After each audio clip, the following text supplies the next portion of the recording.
Hey everybody, welcome back to JT Channel and welcome to what is just going to be a little discussion about WrestleMania 41. I figured that this is as good a time as any, where after the Elimination Chamber, after the Fallout, at least the Monday Night Raw, I know we still got SmackDown to get to, and there's a lot coming up and a lot to get to over the next, month and a half we have until WrestleMania this year. So, like I said, I feel like this is just as good a time as any to kind of speculate on what we're getting at WrestleMania and maybe talk about some of the matches that we know are going to happen. And yeah, just a chat about WrestleMania. Thank you for joining me if you decided to. This may be a longer video for my talking head videos, I guess, if that's what you want to call them, just because we have a lot to get to, and maybe it'll be the same length, around half an hour or so, we'll see. But we're going to kick things off talking about the big talking point over the last, 4 or 5 days, is when John Cena attacked Cody Rhodes after the Elimination Chamber match. He sold his soul to The Rock. Blah, blah, blah, blah, blah. Travis Scott is somehow involved. And I think this one's pretty cut and dry, in my opinion. I mean, it's going to be John Cena versus Cody Rhodes. They're going to close WrestleMania. And personally, I don't mean to, just undercut it. It's obviously huge, but I talked about it a lot in my... Sorry, itchy beard. I talked about it a lot in my Elimination Chamber review. So I think it's only fair to just kind of talk about it in a different context this time. And honestly, I think it's the easiest one because John Cena should win. And I thought that when he won the Chamber in the first place. I thought whoever won the Chamber, whether be it Punk or Cena or Rollins or even Logan Paul, honestly. Okay, maybe not that one. But more or less, I figured whoever wins the Chamber should probably dethrone Cody Rhodes. Just because Cody will have been champion for a year. He's had a great reign as champion, but we need shorter title reigns after Roman Reigns' 9 million year championship reign, where he won the title back in 1922 and he didn't lose it until last year. So with Cody, him holding it from WrestleMania to WrestleMania, I think makes the most sense. Now, if it was babyface versus babyface, I still think you could have gotten away with it. It's John Cena's last year, it's his last title reign, but babyface John Cena, it would have been harder to pick, what do you do after that? When Cena retains the title, does he keep fighting a bunch of heels that he's going to beat until he faces Cody again and Cody just wins it back? That's a more boring storyline, I suppose, whereas this is much more exciting. First of all, of course, we haven't heard from John Cena yet, and we may not hear from him for 2 or 3 more weeks, which I think is awesome. Even if he wasn't filming a movie, which is why he's gone, I would have done that anyway. I think, in hindsight, having the fans just have to sit back and just be like, oh my god, why? For weeks, is just going to make the hype for WrestleMania all that much bigger, I suppose. All that much more exciting. And the story becomes much different because, okay, Cena wins at WrestleMania. Maybe he uses some heel tactics. Maybe The Rock gets involved. Maybe Travis Scott takes a Cody cutter. I don't know. But Cena wins the title. Now the story becomes, okay, Cena won. Who is going to dethrone this new heel, mean John Cena? There's a lot of takes out there, and I want to cover as much of them as I can. I'm sorry I keep doing that. I'm having allergies this morning. But one of the big takes I keep hearing is that before the end of the year, Cena's probably going to turn back babyface, and maybe he'll still go out, in a blaze of glory or whatever. And I'm fine with that. Maybe he turns face by the summer. Maybe he loses the title by SummerSlam. Remember, SummerSlam's 2 nights this year, so they got to really, really sell that. So maybe Cena loses the title back to Cody at SummerSlam and then realizes the error of his ways or something. Maybe we get John Cena versus The Rock 3 in 2025. That'd be insane. Personally, how I would do it, and I do not book WWE, I do not book anything except MAW, which is crap booking most of the time anyway. It's just what I want to see. It's not completely true. But however, that being said, if I was in charge, I would have Cena win the title at WrestleMania, and I would have him hold it until December. I would not undermine John Cena's 17th title reign. It's the most world title reigns in WWE history, at least according to WWE. And it's big. So he wins it at WrestleMania as a bad guy. He comes out on Raw, cuts a John Cena bad guy, I'm the champ now promo. Maybe he brings back the spinner. I've seen a few people talking about that. As a heel, he should absolutely bring back the spinner title, a new version of it, just because it would just fit the heel persona, I think, so well. But then somebody should be built up to take the title from him in December. And no, I do not necessarily think it should be Cody Rhodes. I'm not saying it should be CM Punk. I'm not saying it should be Roman Reigns or Seth Rollins. Those are some of the names that jump into your mind. And obviously I've been parading around and screaming at the top of my lungs, or as loud as I feel like talking at the moment, about CM Punk being in a title match at WrestleMania. And I do think he needs to be champion within the next year, like by next WrestleMania, or at least he should be winning it at WrestleMania 42. But it doesn't necessarily mean he has to be the one to take it from Cena. As a matter of fact, out of all the names I just threw out there, I would put Seth Rollins in that position. Out of, Rollins, Punk, Roman, and whoever the hell else I just said. I'm totally blanked on the names I said already. This is what happens when you make a video in the morning when you're still not all the way awake. But it shouldn't be Punk. It shouldn't be like The Rock shouldn't take it from him. Or Cody, that's the other person I said. I don't necessarily think it has to be Cody taking it back, although that does make the most sense. But I think if you build this right, if you make this heel Cena character work, you could make him stay a heel for the rest of his retirement tour. And at whatever the last match he has, whatever the last show he is, I've heard some people say there should just be a show in December called Bye Bye John Cena, basically. A whole show built around John Cena's last match. And Cena should face somebody. My brain immediately says Kevin Owens. It doesn't have to be Kevin Owens. But somebody of that caliber, not like it doesn't have to be like Oba Femi or Trick Williams or Ethan Page. No, but it doesn't have to be like an NXT person. I'm not going to say an upstart. None of those guys are upstarts. Like getting the big win over John Cena. But it could be somebody like Seth Rollins or Sami Zayn or Kevin Owens, and someone of that caliber instead should beat John Cena for the WWE Championship and retire him, and then Cena can, after the match, that's when he can have a change of heart. That's when he can be like, man, that was my last match. And you know how it is. When bad guys, when heels have their last match, and everyone knows it's their last match, they're not really treated as heels, are they? Like, it could be a heel John Cena versus a massive babyface Sami Zayn, for example, and fans are still not really going to boo John, especially when he loses. Do I think that's what's going to happen? No. I do agree with the sentiment that Cena will likely turn back by SummerSlam, or right after SummerSlam, because WWE is really pushing these B pay-per-views to not be B pay-per-views anymore. And it's going to be a hell of a ride. And I know I said we talk about WrestleMania, and I'm sitting here just going on and on and on about after WrestleMania, but that's because I do believe that's the easiest way to go, is Cena beats Cody. As a wrestling fan, I was shocked by what happened. I'm still talking about it. I'm still watching reactions. Me and my brother gossiped about it forever. And as a fan, obviously, I'm going to be like, no, not the babyface, but I do think John Cena should win the WWE title at WrestleMania, and we'll see what happens from there. I guess we can scoot over to the other world title, the World Championship, Jey Uso versus Gunther. Another really easy one. Jey Uso is going to become the world champion. If you're one of these freaks, I'm sorry, that's the only word I can come up with that isn't a swear word.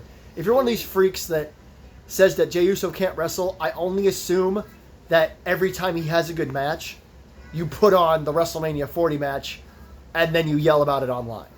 Because Jey Uso is a great wrestler. Is he a greatest hits kind of wrestler? Sometimes, sure. I can admit that. Sometimes there will be a couple of minutes where it's just like super kicks and dives. But that's 2025. That's how wrestling is. I'm honestly surprised that more wrestlers out there, like big wrestlers, aren't doing dives. So just in my opinion, I think you're wrong if you think Jey Uso is a bad wrestler. Does he have bad matches? Duh. Everyone has bad matches, okay? And I can prove it to you because you know who my favorite wrestler of all time is? The Undertaker. Okay, go back to his early career. Go back to some of his earliest matches in the WWE when he first showed up in the WWF as The Undertaker, okay? They weren't always great. And Goldberg, okay? The Undertaker-Goldberg match, remember that? So it's okay to have a bad match, all right? Io Sky and Rhea Ripley had one or two miscommunications in their world title match this past Monday, which we'll get to that in a second, but I'm just trying to show you everyone has bad matches. For the most part, though, Jey Uso is a great wrestler. His matches are fantastic. That's why I said what I said. If you watch a Jey Uso match, like next week he's facing Grayson Waller, that match is probably going to be really good. When it's over, if you're online complaining, saying that he can't wrestle, then my only assumption is as soon as it was over, you watched his match against Jimmy, which has been shat on for a year now, and you're like, oh, that was bad, so Jay's bad. That, or you watch Jey Uso matches like this. That's all I can think. That's all I can think. Him and Gunther are going to have a really, really good match. Him and Gunther already had a really, really good match once before. This is going to be at WrestleMania. They're going to get more time. Gunther's probably going to kill him like he did to Sami Zayn last year. And it's funny, it's almost funny anyway, to me that we're using Gunther the same way this year as we did last year, where he's defending a title against a pumped up fan favorite babyface, and you know he's been on this winning streak and nobody can beat him, but he's going to get beaten at WrestleMania. And eventually that won't happen. Eventually, I mean, it didn't happen, actually. What am I talking about? WrestleMania 39. Gunther continued his title reign. But again, that's an easy one for me. Jey Uso should win the title. He should get murdered. It should be a babyface has to climb and win. Gunther should kick out of multiple of Jey Uso's moves. Gunther doesn't need to be protected, but I don't want to see Jey Uso hit a splash, Gunther kick out, Jey Uso hit another splash, 1, 2, 3. I want Jey Uso to hit 2 splashes in a row and Gunther still kick out, and then Jey Uso hit a spear and then Gunther kick out at 1. You know, that's the kind of shit I want to see from the Gunther-Jey Uso match. Because I love Gunther. If Jey Uso loses, I'm not going to go online and scream about it and be mad. I would understand. It's Gunther. He is easily one of the 10 best wrestlers in the world and probably in the top 5 best wrestlers in WWE. And there's, you know, flippy-dippy-doo-dah mega fans that are going to see that and go, Gunther's not even in the top 50. Gunther's one of the best wrestlers in the world. All right, easy. I guess we can keep talking about what happened at the Elimination Chamber. Kevin Owens, Sami Zayn, the unsanctioned match. Randy Orton returned. I assume that's where we're going with that. Orton and Owens at WrestleMania. It probably doesn't need to be a stipulation since they just did the unsanctioned match, but you got to throw a few stipulation matches in at WrestleMania. I feel like that's just the way nowadays. And Orton and Owens, you know, Orton got hit with a fairly bad-looking pile driver. Like, I can be honest about that. I don't like the B word, so I'm not going to use it. But the way, how high, I think it's like where Owens had him and how Owens fell. And then when he did the package pile driver to Cody, it looked about 1,000,000 times better.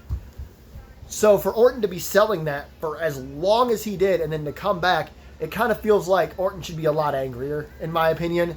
So I wouldn't mind seeing them have some sort of street fight. They can call it a Las Vegas street fight or something like that. A casino fight. Royale. I shouldn't say Royale. But if they don't, it'll be fine. They don't need a stipulation. I don't know how that match should go. Personally, I'm not trying to predict WrestleMania, but I'm just trying to look at it as it is. So that's one of the matches where I don't know who should win. Either way would be fine with me. Orton gets his revenge or Owens continues getting away with murder. Sometimes quite literally. The Jade Cargill stuff is the next thing that I can think of when we're talking about Elimination Chamber. And I guess we're probably going to do Jade Cargill versus Naomi. But I don't know. I feel like that... I'm not saying it's not a WrestleMania match. It definitely is. Like Jade Cargill versus Naomi, that'd be great. But they're really going to have to sell me on the idea of waiting all the way to WrestleMania. I mean, you saw what Jade did to Naomi at Elimination Chamber, so why would Jade want to wait a month and a half to get her revenge? Other than like, oh, I'll just embarrass you at WrestleMania. Like, that's a story they could always run with. Or Naomi could say it. Naomi's like, you don't get to fight me now, I'll fight you at WrestleMania. And as far as where Bianca fits in all this, she's in the women's title match. So I do think we'll be doing Jade versus Naomi, and I will use that as a segue to the Women's World Championship match, which is, of course, Bianca Belair versus Io Sky. Now, this is big, obviously. I'm a huge Io Sky fan. If it's hard to explain, but I think I've been just as much of a fan of Io Sky as I have been of Rhea Ripley. Like, I was a fan of Rhea Ripley way back when she had the blonde hair and was still kind of finding her way in NXT. I was just like, there's some, you know, as a wrestling fan, you know when somebody's special. And I didn't know about Io Shirai before she came to WWE because I was an ignorant fan, didn't watch all the other shit. But once she arrived in NXT and I started to watch her, I was like, she's amazing. She is one of my favorite wrestlers in the world and has been since pretty much the outset in NXT. Then when she moved to Raw, I was there at SummerSlam in Nashville a couple of years back when Bayley, Dakota Kai, and Io Shirai all showed up to form Damage Control for the first time. And if you remember, Bayley came out, then Dakota Kai came out, who had been fired, and then Io Shirai came out. In all reality, everyone should have been more excited to see Dakota. It's like, what is Dakota doing back? They even said that on commentary. What? I thought she didn't work here anymore. But I was seated, I was on the end seat, right? It was me on the last seat and my buddy on the seat next to me. And when Io Shirai's music hit, I jumped out of my chair and ran into the aisle so I could, like, jump up and down freely and flail my arms. I was so excited to see her.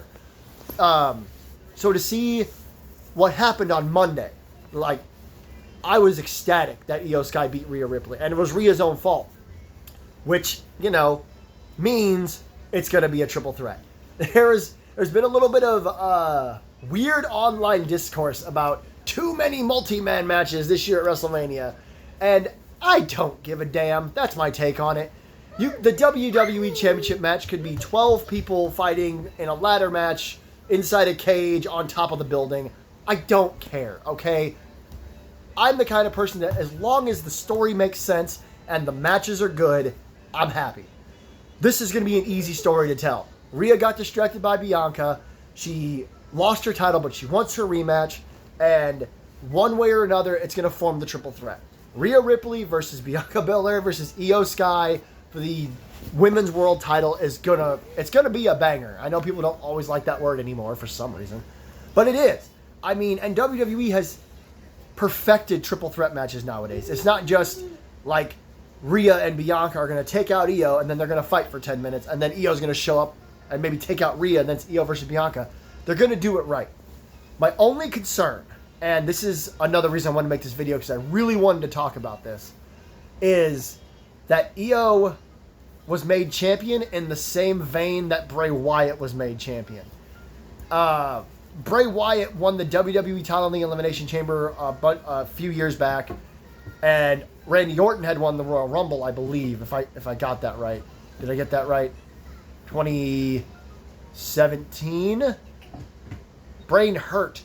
The point is, it was really obvious that the only reason they gave Bray Wyatt the WWE title was that he could lose it to Randy Orton. Orton could turn on the Wyatt family and then beat him, and then they projected bugs on the ring, and I'd rather not talk about it. I don't think it's going to be that bad.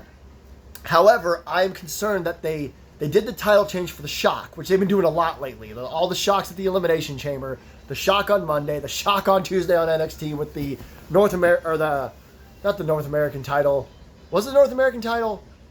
Again, brain hurt. But there was a title change on NXT last night. So WWE is going for a lot of shock factor right now. My concern is they gave Io the title as a shock just so she can lose it at WrestleMania. And that's fine. Bianca deserves to have a big moment at WrestleMania. I mean, she's had big moments at WrestleMania, but she deserves another one. And if Rhea won the title, that'd be fine too.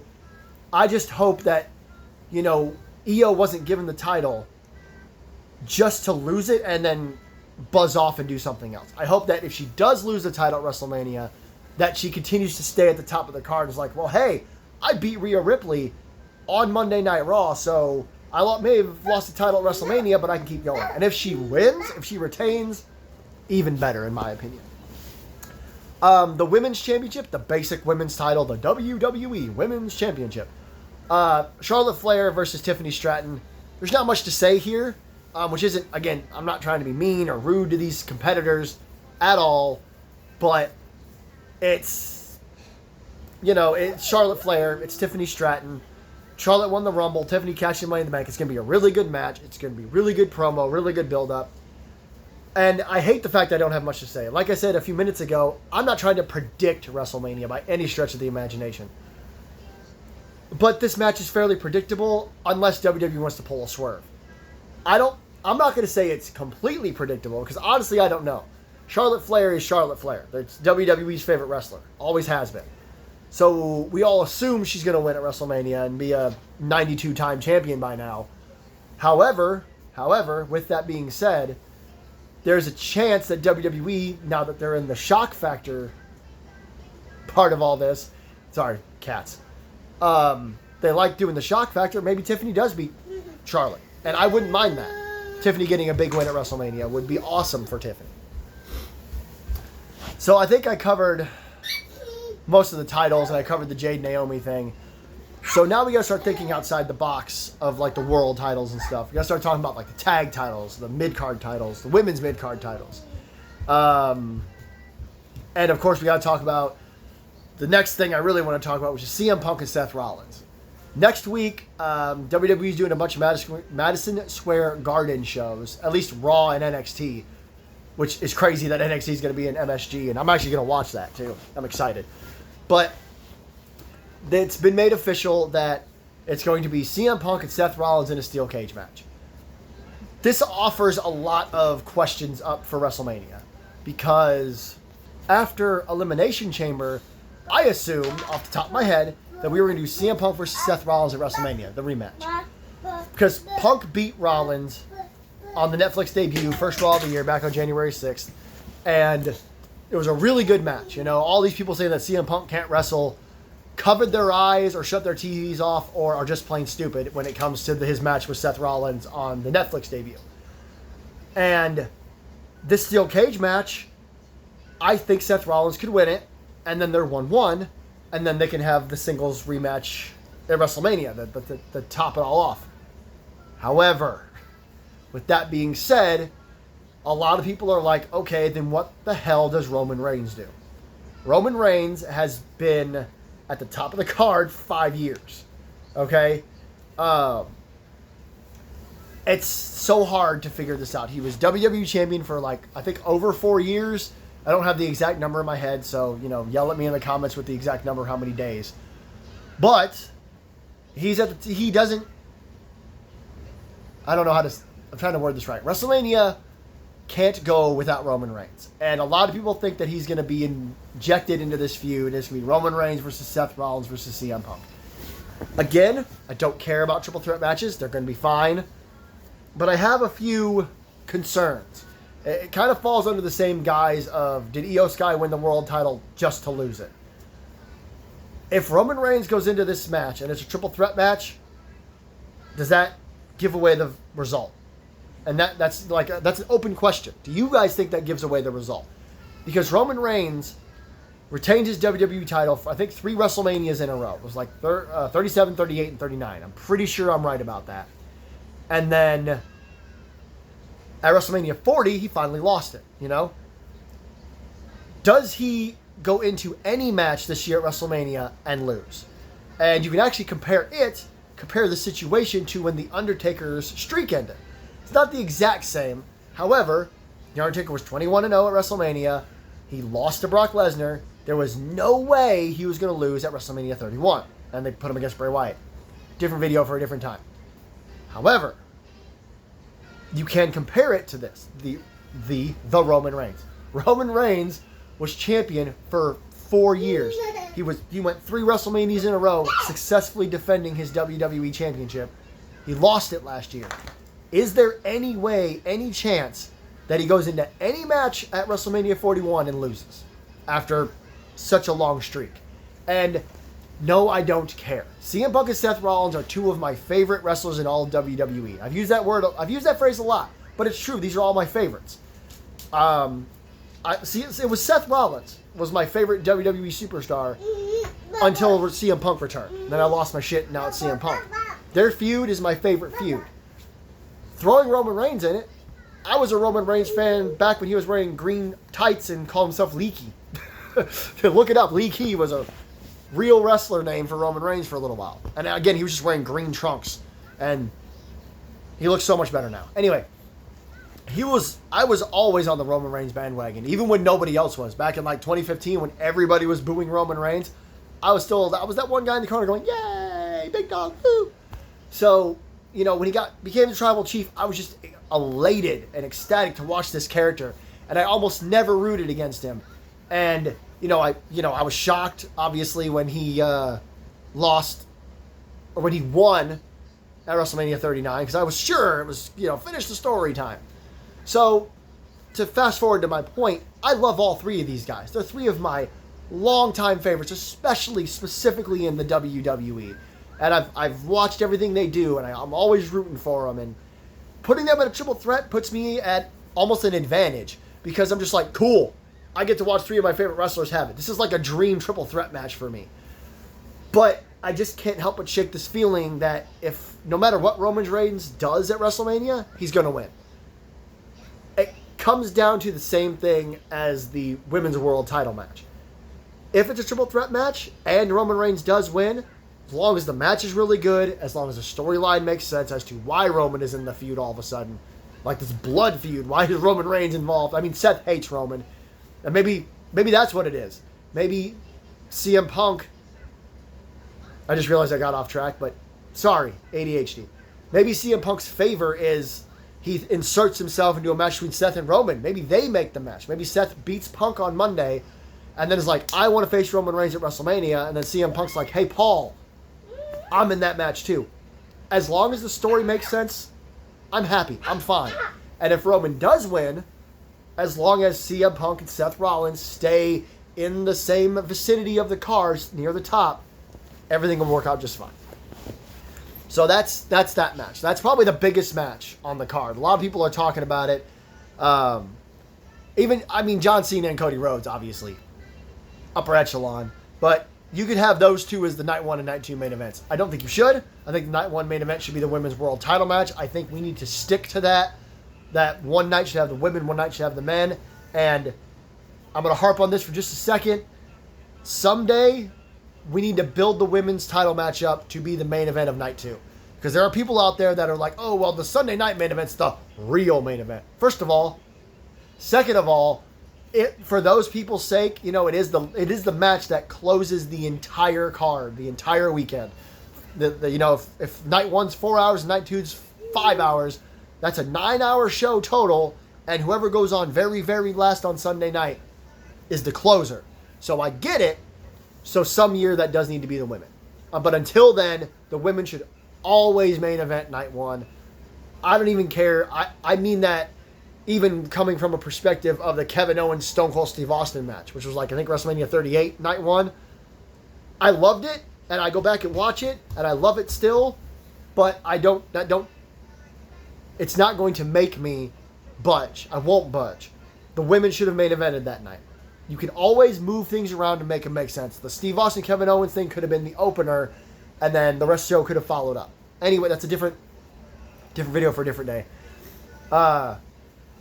As far as like all the mid-card titles and what certain other people are going to be doing at WrestleMania, it's hard to tell right now. The Intercontinental Championship, Braun Breaker's got about 500 people gunning for him. I think he should have a multi-man match. You've got like AJ Styles, you've got Logan Paul, you've got Finn Balor, you got the whole Judgment Day, really. There was a few others, I can't think off the top of my head, but there's other people. Penta, I think Penta got in his face one time. You could even throw Ludwig Kaiser in there if you wanted to. You could have a multi-man match with Braun Breaker. Does it have to be a ladder match? No, it really doesn't. It could be a Fatal 4-Way, a Fatal 5-Way, a six-pack challenge, whatever you want to call it. And I think Braun Breaker could win, and I think he should. That's what I think should happen with the Intercontinental title. Braun Breaker should face multiple people, and he should retain his title, because Braun Breaker he's going to be big. I mean, he is big, but I think he should be world champion by next year. But talk about that another time as well. Lots of future video stuff in here. The U.S. title, I honestly don't know.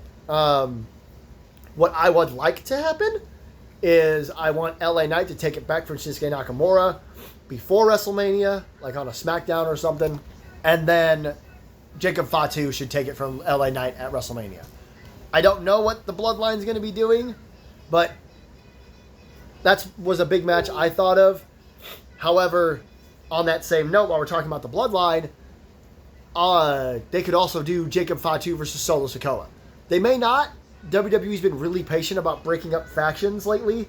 There was a few months ago that I thought the Judgment Day was going to break up before the end of the year, before the end of 2024. And not only are they still together, but now Dominic's talking about a new member. So, excuse me. Again, allergies. I don't know that's what I mean. I don't really know what they're going to do with the U.S. title. My original hope was for Jacob Fatu versus LA Knight, and then Jacob Fatu walks out of WrestleMania as the U.S. champion. Is that what's going to happen? Who knows? When it comes to the women's version of those titles, I know Michin and Chelsea Grin, I think, are going to have a street fight for the U.S. title soon. I don't know. Maybe they have Michin take the title from her, or maybe Chelsea goes off and retains. I think a lot of people are wanting Chelsea versus Piper. I'm fine with that. I think that's a good way to go. Piper Niven versus Chelsea Green, and Piper should probably win. Again, not trying to predict the outcomes, but that's just how I feel. I love Piper Niven. Since Vince McAlligations is gone, Triple H has really put more stock into wrestlers that are good. More dewdrop, thank God. But that could be a direction they go. The women's Intercontinental title, it just seems to have petered for some reason. I really thought Becky Lynch was going to come back and challenge Lyra, and she still could.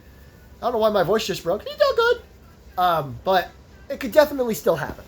Like I said, there's a month and a half until WrestleMania. My foot is being attacked by a kitten. I had to adjust how I was sitting. But it could still happen with the time we have left. There's the kitten.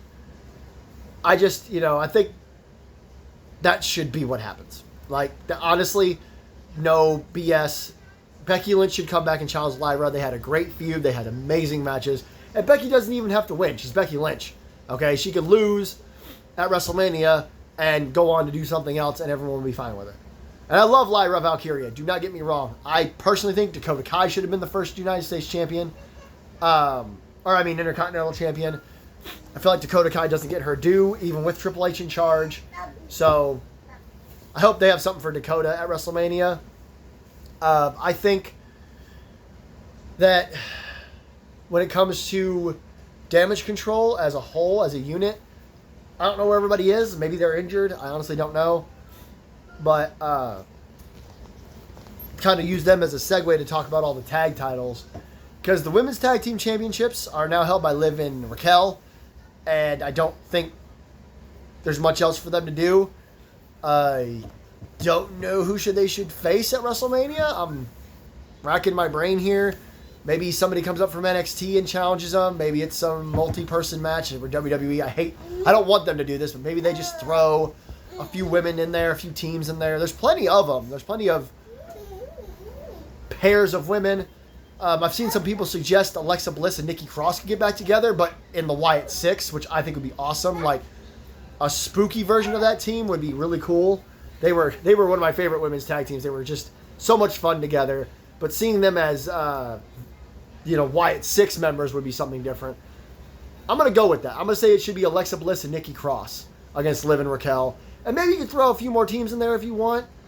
No, I can't think of any teams off the top of my head. I know I just said there's more, but my brain just isn't braining today. But you can make it a multi-person match, but Alexa and Nikki, I think, should, definitely be in it, even if it's just 2-on-2.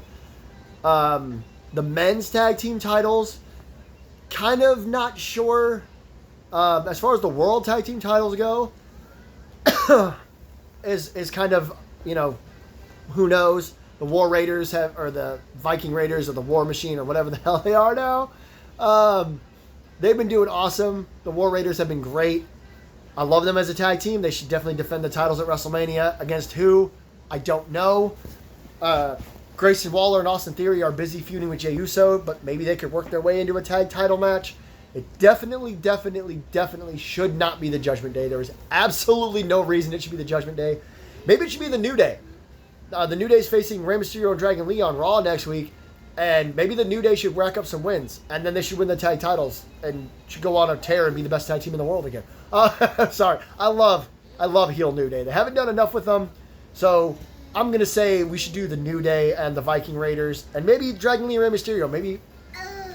WWE is really big and always has been really big on getting as many people on the WrestleMania card as possible. Now that they have 2 nights, that's even more room. And again, I don't give a damn about multi-person matches. I love multi-person matches, actually. I prefer multi-person matches.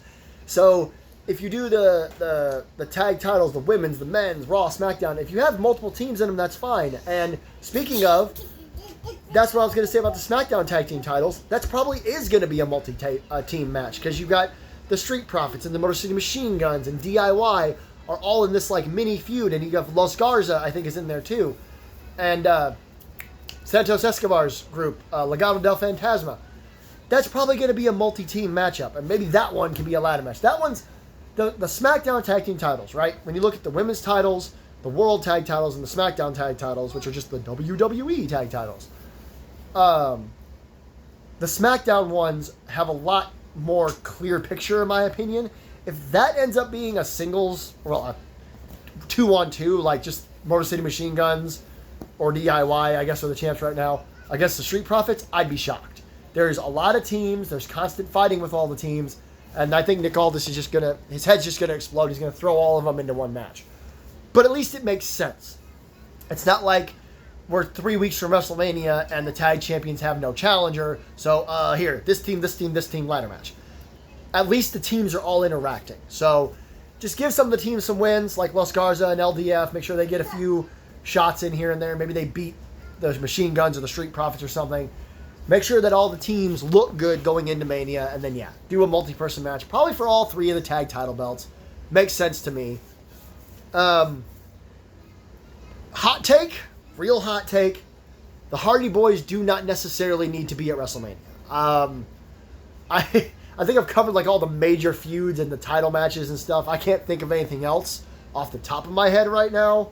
So, what? I'm being yelled at for saying that. My daughter is disagreeing with me. But the Hardy Boys, of course, are back. And WWE, at least on NXT. They're wrestling Fraxium next week in Madison Square Garden, which is probably going to be the tag team match of the year. It's going to be a match of the year candidate easily. And a lot of people are saying, get them at WrestleMania. I don't think that's necessary, in my opinion. They've only been on NXT. They're still going to be on NXT next week. You would very suddenly have to push them to the main roster, which doesn't make any sense because no other TNA superstars have been on the main roster, except for Joe Hendry, who showed up at the Royal Rumble. So it doesn't make any sense. Like, why would the Hardy Boys be the only 2 people to come up from TNA? And I get it. They're the Hardy Boys. They're former WWE superstars. They're arguably the greatest tag team of all time.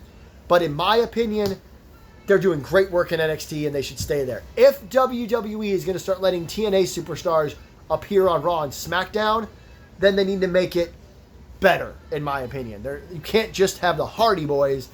It needs to be other people, like Moose. God, I could talk about Moose forever. I think Speedball Mike Bailey left and is going to AEW, but that would be somebody that could have been used. Really, I'm focusing on the women's division. The TNA women's division is just brilliant. You could bring more of them to the main roster. You could bring some of the other stars from there. Again, my brain is shorting out on certain names. But if you're going to do that, then you need to do it fully. So, personally, unless there's a really good story, I do not think the Hardy Boys need to be at WrestleMania this year. Maybe they can be at WrestleMania 42. That'd be fine. But they need a little bit more time, you know? Again, they're the Hardys. I get it. They could just show up on Raw, and Adam Pearce could be like, it's going to be the Hardy Boys versus the War Raiders at WrestleMania. And the crowd would go nuts, and everybody would scream. I'd probably cry. But my feelings aren't changing. At least, again, not without a good story. I cannot emphasize how important stories are to pro wrestling. Gosh. I think that's enough for now. I've covered all the major bases, all the title matches, and I'm sure there's going to be some stuff I'm missing. Maybe there'll be a celebrity match. I don't know what Logan Paul does. There was a huge rumor he was going to face John Cena, but obviously that's not happening anymore. Like I said, maybe he ends up in the multi-man match for the Intercontinental title. Tell me you don't want to see Logan Paul get split in half by a 23-mile-an-hour spear. I'm just saying. Or however fast Braun Breaker runs. So yeah, go ahead. down in the comments. Let me know what you think of my, I don't want to call them predictions. Let me know what you think is going to happen this year at WrestleMania. You know, do you think John Cena is going to walk out as champion, or is Cody going to stop him? And maybe this feud continues on through the year. Do you approve of multi-man matches? Just know if you don't, I don't care. You know, honestly, it seems like this WrestleMania is going to be just chock full of multi-person matches, except for like the WWE Women's title match and the Undisputed Championship match. Everything else is going to be multi-man, multi-man, multi-man, multi-man, and the world title match between Gunther and Jey Uso. But I'm fine with that. I personally would love a multi-man Mania, where like every match is multiple men, multiple women just beating the hell out of each other. As long as it's fun, makes sense, good story, who cares? So that's it for now. Of course, look forward to probably the week of WrestleMania. I will likely be doing my picks and predictions, which will be a super, super long video, most likely this long or longer. And also, just a little side note at the end here, look out for my picks and predictions for WWE Roadblock next week. I'm so excited for it that I want to do a picture predictions video, even though, let's be honest, most of the predictions are kind of obvious. But I really want to watch it. There's so many matches on that card that I want to watch and want to talk about. So not only that, but also look out for my review. I will definitely be watching and reviewing Roadblock and maybe even Monday Night Raw next week, talking about just their MSG shows. But until next time, I guess that's it. I already said like, share, and subscribe. But do all those things anyway. And until next time, this is JT Channel. I am JT. Thank you so much for joining me. And I will see you on the next one.